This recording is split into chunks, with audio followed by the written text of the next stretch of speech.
Hello mga best friend, it's been a while. Wala na gid tay upload kay murag busy-busyhan ta diri nga part no.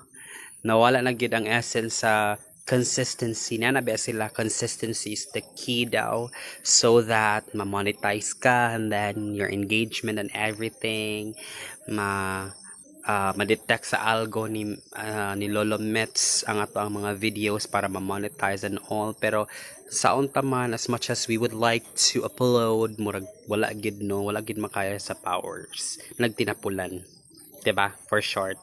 But of course, for today's video kay gihimo tag DIY nga palamig guys or drinks. Di ba ta kaingon na milk tea kay wala may tea ani sa among mga ingredients, wala man. So kung ano man siya, milk powder, choco powder, cookies, and then ice, and then gamay nga water.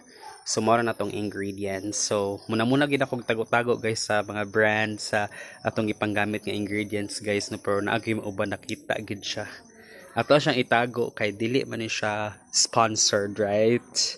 Or backhand man sa mga ano dyan, no? Mas sponsoran sa ta.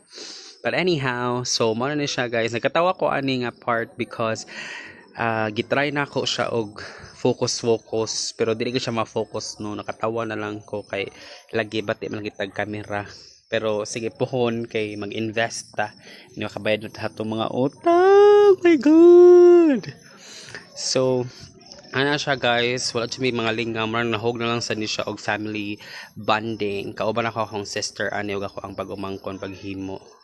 So kaya guys, gitry na po din naman, nakita na naman ni siya sa social media, and so far ang finished nga product after sa tong taste test, it's very yummy. Tamis gud siya, malamang kay tamis sa tong panggamit nga ingredients. So kana guys, na-enjoy na ko siya. It's very yummy, no? So mao ra to guys, thank you so much for watching. Auntie.